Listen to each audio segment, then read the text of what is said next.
이번 5주간 진행되는 목장 여름 예배 여러분 혹시 주제 아시나요? 네.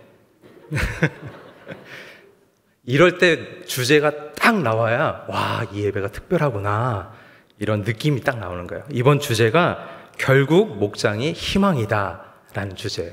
한번 따라해 보실까요? 결국 목장이 희망이다. 그냥 하면은 좀 밍숭맹숭하니까 주먹을 한번 불끈 쥐시고 제가 결국 하시면 여러분들이 목장이 희망이다 이렇게 한번 해보시는 거예요. 아셨죠? 이게 잘 안 맞으시면 이제 우리 예배가 안 특별한 예배가 될 수가 있어요. 잘 맞으셔야 돼요. 자, 한번 해보겠습니다. 결국 목장이 희망이다. 감사합니다. 이 주제가 참 너무 좋은 것 같아요. 목장이 우리의 희망이 되고 또 목장이 우리의 소망이 돼야 될 줄로 믿습니다. 그래서 이번에는 그 첫 시간으로 어떻게 하면 우리가 목장을 우리의 희망이 되고 소중한 시간으로 만들 수 있을까? 그 주제를 우리가 5주 동안 5가지 주제로 나눌 텐데 오늘은 그 첫 번째 시간으로 모이기에 힘쓰는 목장입니다. 모이기에 힘쓰는 목장을 통해서 우리가 목장의 소중함과 희망을 다시 한번 생각해 보려고 하는 것입니다. 우리가 살아가는 세상은 점점 더 분주해지고 각자의 삶에 집중하다 보니까 이 신앙 공동체의 만남을 좀 소홀히 하는 경향이 많이 생기고 있습니다. 하지만 성경은 여러 곳에서 우리가 함께 모이는 것의 이 중요성을 강조하고 있고 특별히 오늘 함께 읽은 히브리서 10장 24절에서 25절 말씀은 우리가 서로 사랑과 선행을 격려하고 모이기를 힘써야 함을 아주 명확하게 우리에게 얘기하고 있는 것입니다. 오늘 이 말씀을 통해서 모이기를 힘쓰는 목장의 필요성을 우리가 깊이 깨닫고 이것을 어떻게 하면 우리 삶에 적용할 수 있을지를 함께 나누고자 합니다. 성경은 다양한 구절에서 이 소그룹의 중요성을 강조하고 있습니다. 예수님도 이 공생의 기간 동안 12제자, 그러니까 소그룹을 선택하셔서 그들과 함께 시간을 보내시고 그들을 가르치셨다라는 거예요. 이 소그룹의 예, 예수님이 삼으셨던 이 소그룹의 예는 우리가 함께 모여서 서로를 격려하고 가르치며 성장한다라는 이 소그룹 공동체의 중요성을 우리에게 보여주신다라는 거예요. 마태복음 10장 1절에서 예수님은 12제자를 부르셔서 그들에게 권능을 주시고 전도의 사역을 감당하도록 하셨습니다. 마태복음 10장 1절 볼까요? 예수께서 그들의 12제자를 부르사 더러운 귀신을 쫓아내며 모든 병과 모든 약한 것을 고치는 권능을 주시니라 라고 되어 있어요. 예수님이 지금 소그룹에게 뭘 주셨다라는 거예요? 권능을 주셨다라는 거예요. 예수님을 따르던 제자들은 12명만이 아니었습니다. 수많은 사람들이 예수님을 따랐고 쫓았지만 예수님은 그 소그룹에 권능을 주시고 하나님의 사역을 위해서 이 모든 것들을 이루어가도록 하셨다라는 것이에요. 이처럼 작은 이 소그룹들은 하나님 나라의 일들을 효과적으로 수행하는 데 있어서 아주 중요한 단위이고 가장 핵심적인 역할이다라는 것입니다. 뛰어난 강해 설교자인 우리 존 메가더 목사님이요, 하나님이 계획하신 교회라는 곳에서 이것이 얼마나 소중하고 강력한 것인가라는 것을 우리에게 이렇게 증거합니다. 우리가 교회에 나오는 이유는 단지 듣기 위해서가 아니다. 우리는 주님을 위한 사역을 행하도록 서로를 격려해야 한다. 모든 그리스도인은 마치 배터리처럼 서로 연결되어 교회의 사역을 통해 큰 능력을 나타내야 한다라고 기록하고 있어요.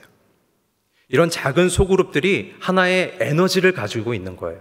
작은 소그룹들이 예수님이 제자들에게 권능을 주신 것처럼 권능과 큰 힘과 에너지를 가지고 있는데 이것이 연결되고 연결되어서 하나의 공동체를 이루게 될 때 큰 능력이 나타날 수 있게 된다라는 거예요. 즉 그 말은 소그룹에 힘이 있어야 한다라는 거예요.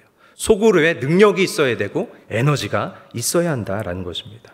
사도행전 2장 46절에서 47절에도 보면은 이 초대교회 성도들의 삶과 모습을 증거하면서 날마다 마음을 같이하여 성전에 모이기를 힘쓰고 집에서 떡을 떼며 기쁨과 순전한 마음으로 음식을 먹고 하나님을 찬미했다라는 것을 우리가 알 수 있습니다. 이러한 성경의 사례들은 우리에게 소그룹 목장이 얼마나 중요한 것인가를 가르쳐주고 있다라는 것입니다. 이 소그룹은 서로의 믿음을 복돋우고 사랑과 선행을 격려하면서 하나님의 말씀을 깊이 나누는 장이다라는 거예요. 그래서 소그룹 목장이야말로 우리 신앙의 희망인 것입니다. 한번 따라해 보실까요? 소그룹 목장이 우리 신앙의 희망이다. 이것을 우리가 좀 잘 깨달아야 한다라는 거예요. 하지만 우리는 이와 같은 소그룹 목장의 중요성을 알고 있음에도 불구하고 현실에서는 아주 다양한 이유들로 인해서 모이기를 좀 소홀하게 됩니다.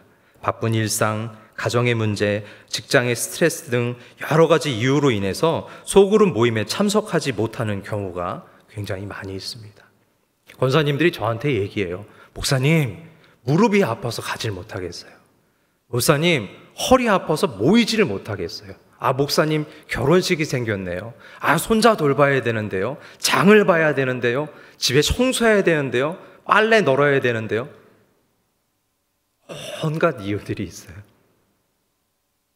여러분, 소그룹으로 모이기 위한 이유가 많을까요? 모이지 못할 이유가 많을까요? 모이지 못할 이유가 훨씬 더 많아요. 여러분, 소그룹으로 모이지 못할 이유 대보세요 하면은 여기 막 30가지, 100가지, 막 1500가지 막 쫙 나오실 거예요. 얼마나 많은 경우들이 있는지 몰라요. 그래서 성경은요, 우리에게 이렇게 기록하고 있습니다. 히브리서 3장 13절 말씀인데요. 우리 말씀 한번 같이 한번 읽어보겠습니다. 시작. 오직 오늘이라 일컫는 동안에 매일 피차 권면하여 너희 중에 누구든지 죄의 유혹으로 완고하게 되지 않도록 하라. 뭐라고 말씀이 우리에게 얘기하는 거예요? 그와 같은 수많은 이유들이 산재해 있으니까, 우리가 모이지 못하도록 할 수많은 이유들이 있기 때문에 우리는 어떻게 되는 거예요? 매일 피차 권면해야 되는 거예요. 매일 내 자신을 쳐서 깨워야 한다는 거예요. 죄의 유혹에 넘어지지 않고 그 수많은 이유에 가려지지 않도록 하기 위해서 서로 어떻게 해야 돼요? 격려하고 권면하고, 이것을 매일매일 해야 한다라고 말씀이 이야기하는 것입니다. 이러한 권면을 통해서 우리는 매일같이 서로 격려하면서 모이기를 게을리하지 않아야 한다라는 것을 우리 마음속에 새길 수 있다라는 것입니다. 오늘날 우리의 삶은 아주 다양한 책임과 활동으로 가득 차 있습니다. 하루하루 시간이요, 시간 단위로 다 스케줄이 꽉 차 있고요. 약속 한번 잡으려고 하면요, 일주일, 2주일, 뭐 한 달 뒤 일정까지도 확인해야 될 정도로 우리 일상 가운데 꽉 차 있어요. 가족을 돌봐야 하고, 직장에서의 업무를 수행하고, 때로는 자신의 건강을 챙겨야 한다라는 거예요.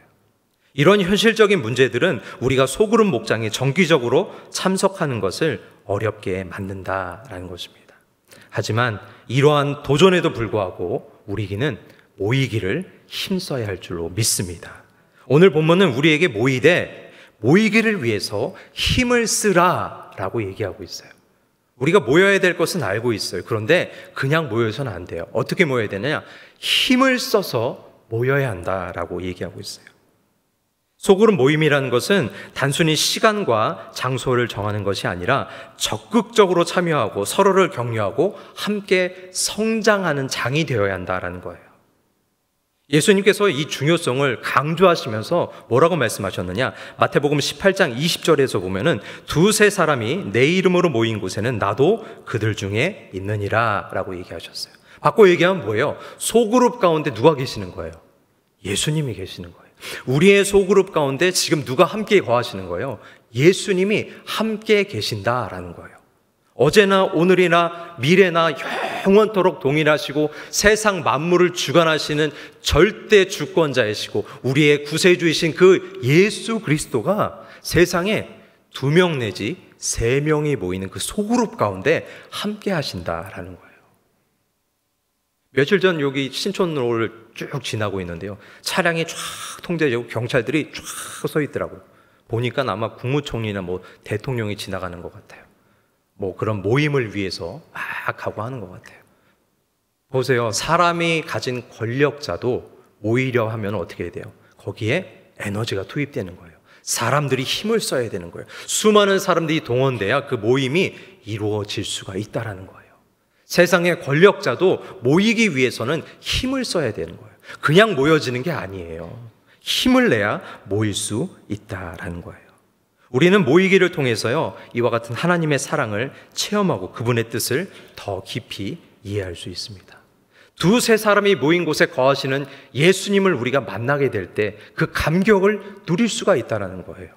우리의 그 2명 모인 그 모임 가운데도 함께 하시는 그 예수님을 만날 때 우리의 모임 가운데 참 큰 은혜가 있다라는 것이에요. 이와 같은 소그룹의 영향력과 가치와 소중함을 미리 깨닫고요, 이거를 목회에 적용해서 아주 크게 부응한 목사님이 계세요. 짐 푸트먼이라는 목사님이신데요, 이 목사님이 좀 양력이 특이해요. 이 목사님은 원래 럭비 선수였어요. 럭비 선수 아시죠? 막 거칠게 몸싸움하고 스포츠하는 운동을 가진 목사님이셨는데, 나중에 신학을 하시고 교회를 개척하셨는데요, 무려 8년 만에 8,000명이 모이는 교회로 성장을 했어요. 이 교회 이름이 리얼 라이프 미니스트리즈라는 교회예요. 그런데 이게 참 의미가 있는 게 뭐냐면은, 이 교회가 있는 장소, 그 도시가 미국에 있는 포스트 폴스라는 그 미국의 소도시인데요, 이 도시의 인구가 약 1만 명 정도밖에 안 돼요. 그런데 교회 출석하는 인원이 몇 명이라고요? 8,000명이에요. 물론 도시에 있는 사람들이 전부 다 나온 게 아니라 주변에서도 많이 오셨겠죠. 그런데 생각해 보세요. 한 1만 명 모이는 소도시에 8,000명이 예배하는 교회가 8년 만에 세워졌다라고 한번 상상해 보세요. 엄청난 은혜가 아닙니까? 막 이런 얘기 들으면 막 가슴이 설레고 가슴이 두근거리지 않습니까? 근데 이 짐 푸트먼 목사님이 럭비 선수라고 그랬잖아요. 목회를 하시는데요, 이 럭비 스포츠를 하면서 싸웠던 소그룹의 경험을 목회에 적용하셨어요. 이 럭비라는 스포츠 자체가 여러 사람들이 한꺼번에 하기 때문에 뭐 소그룹 모임이 중요성이 없나 생각하실 수 있지만, 사실은 럭비만큼 소그룹이 강화되는 스포츠가 없어요. 왜냐하면 공격 소그룹이 따로 있어야 되고, 수비 그룹이 있어야 되고, 서포트 그룹이 있어야 되고, 패스하고 지휘하는 그룹이 있어야 되고, 여러 소그룹들이 모여서 서로 연락과 교제를 잘 쌓아야 그 스포츠에서 이길 수가 있는 거예요. 그 짐 푸트먼 목사님이 그거를 목회에 적용하신 거예요. 소그룹에 그것을 적용하고 목회에 쌓아갔다라는 거예요. 그러고 나서 그 목회에 성공하신 이후에 그 간증과 은혜를 책으로 썼어요. 그 책 제목이 교회는 팀이다 라는 제목이에요. 바꿔 얘기하면 우리로 치면 뭐예요? 교회는 소그룹이다, 교회는 목장이다 라는 의미예요. 거기서 짐 푸트먼 목사님이 우리에게 이렇게 증거합니다.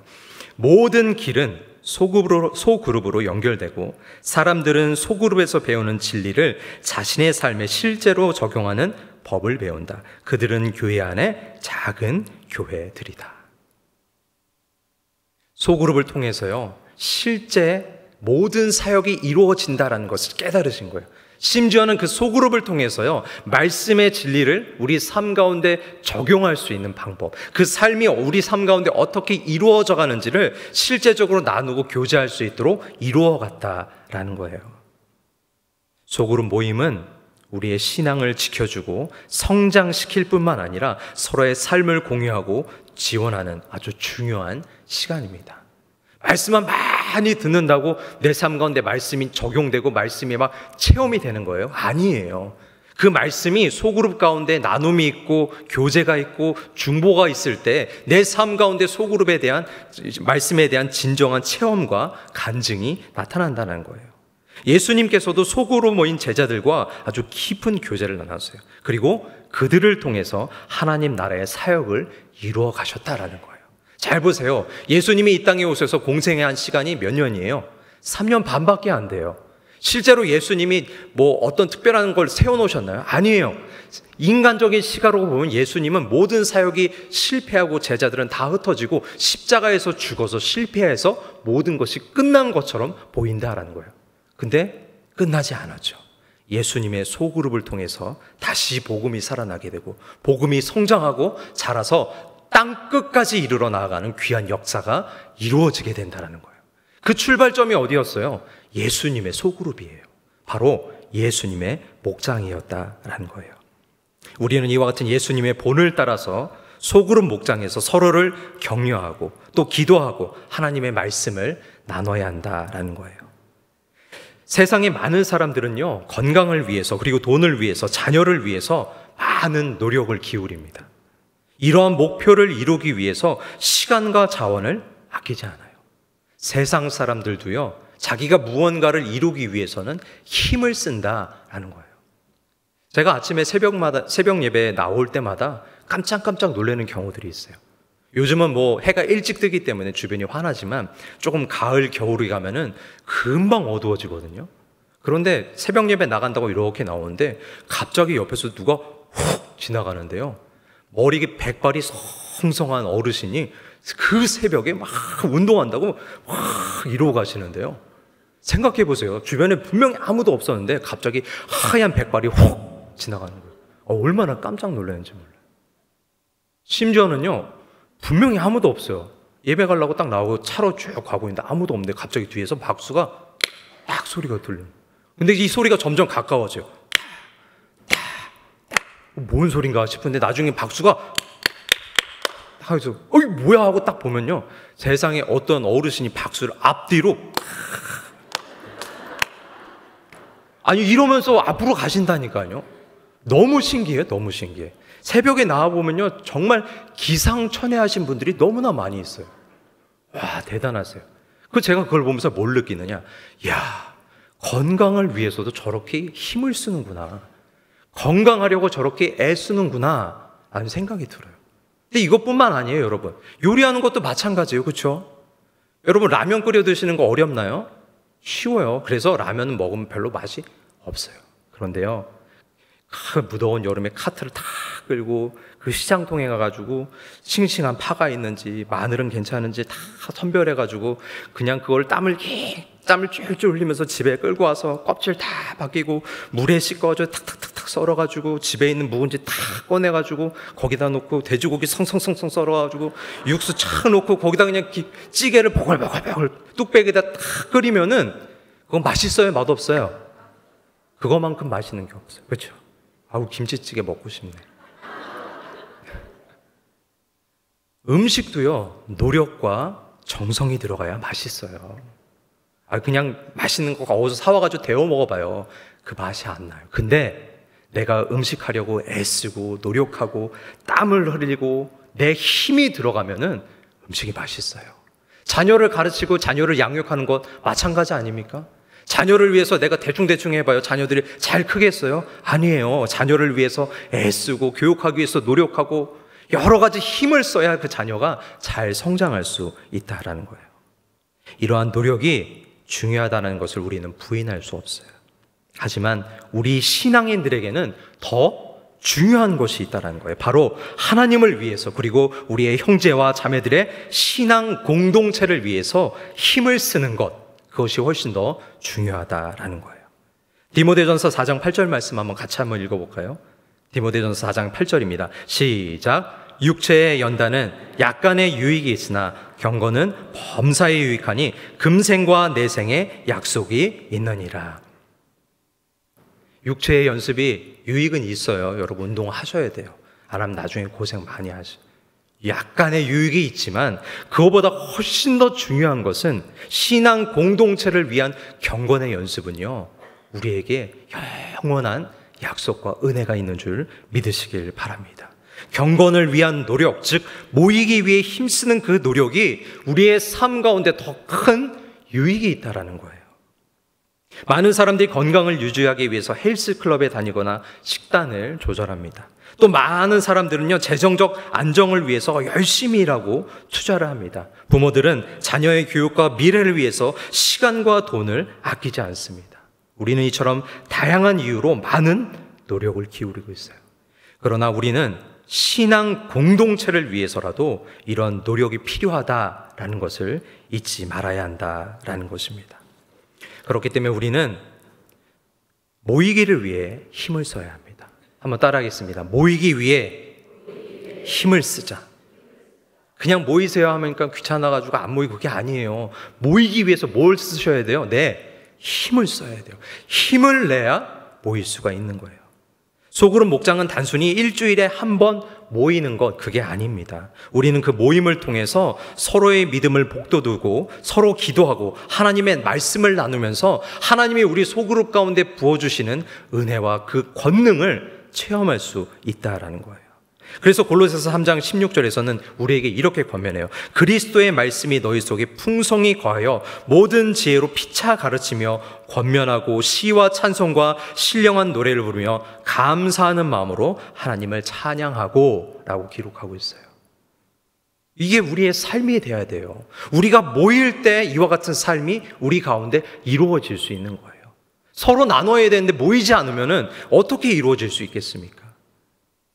이러한 노력을 통해서 우리는 하나님과 더욱더 가까워지고 신앙 공동체는 더욱더 견고하게 될 것입니다. 모이기를 위한 노력을 구체적으로 우리가 어떻게 할 수 있을까요? 제가 딱 3가지만 간단하게 제시합니다. 첫 번째는 우리는 시간을 정하고 지켜야 합니다. 소그룹 모임을 위한 시간을 따로 마련하고 그 시간을 다른 일정보다는 우선시할 수 있는 노력이 필요해요. 그것을 위해서 어떻게 해야 돼요? 우리가 힘을 내야 돼요. 두 번째는 우리는 적극적으로 참여해야 돼요. 모임에 단순히 참여하는 것이 아니라 함께 나누고 배우면서 기도하려는 적극적인 마음과 자세가 있어야 돼요. 목장 모임하세요 하면 그냥 모이기 그냥 싫고 귀찮아가지고 막 몸만 베베 꼬고 막 이러고 계시지 마시고 적극적인 자세를 가지셔야 돼요. 적극적인 그런 마음이 있으셔요.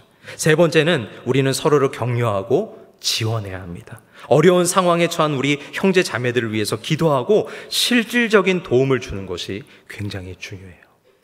이와 같이 우리가 실천하게 될 때 우리의 소그룹 모임 가운데 큰 은혜가 임할 줄로 믿습니다. 마지막으로 그렇게 모이기를 힘쓰면요, 우리는 어떤 역경과 시련도 이길 수 있어요. 이렇게 모일 때 비로소 우리가 어떤 것도 이겨낼 수 있는 힘을 얻을 수 있다는 거예요.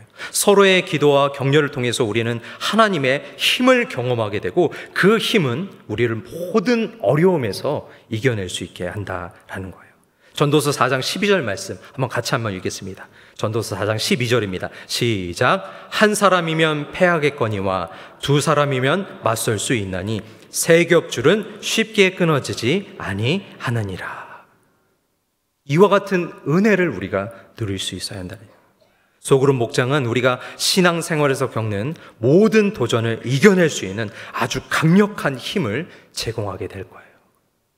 반대로 생각하셔야 돼요. 소그룹 목장 때문에 내 문제와 어려움이 임하는 게 아니라 소그룹 목장을 통해서 어려움과 역경을 극복할 수 있다라는 거예요. 반대가 되는 거예요. 소그룹 때문에 어려움을 겪는 게 아니라 소그룹 때문에 어려움을 이겨내고 극복할 수 있다라는 거예요.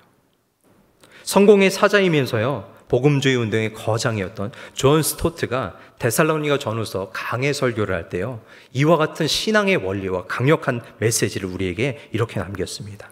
하나님을 기쁘시게 하려는 열망이 나 자신을 기쁘게 하려는 열망을 따라잡을 때, 그리고 타인을 향한 사랑이 나 자신을 향한 사랑을 대체할 때 그것은 놀랍도록 해방되는 경험이다. 참된 자유는 나 자신을 위해 살기 위해 하나님과 타인을 향한 의무로부터 자유로워지는 것이 아니라 하나님과 타인을 위해 살기 위해 나 자신으로부터 자유로워지는 것이다 라고 기록하고 있어요.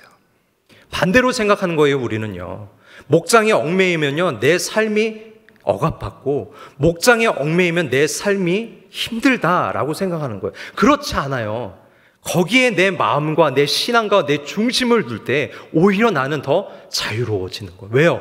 거기에서 힘을 얻게 되거든요. 거기에서 평안을 얻게 되거든요. 거기에서 하나님께서 주시는 자유함과 진정한 평안을 누릴 수가 있다라는 거예요.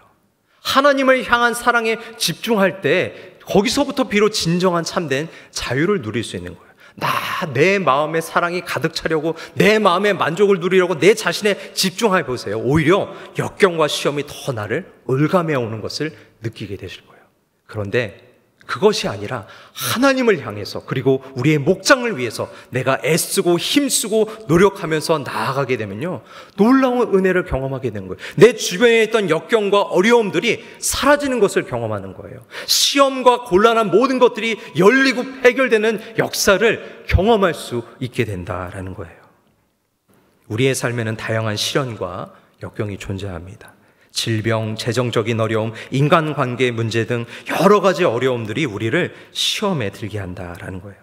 하지만 우리는 신앙 공동체 안에서 서로의 기도와 격려를 통해서 이런 어려움을 이겨낼 수 있습니다.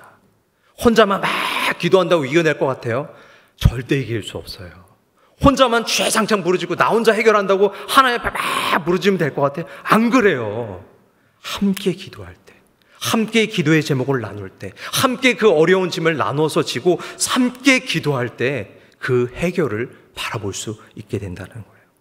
소그룹 목장에서 우리는 하나님의 말씀을 나누고 기도하며 서로를 격려함으로써 하나님의 힘을 경험하게 되는 것입니다. 이 힘은 우리를 모든 어려움에서 이기게 하는 아주 강력한 무기가 될 것입니다. 말씀을 맺겠습니다.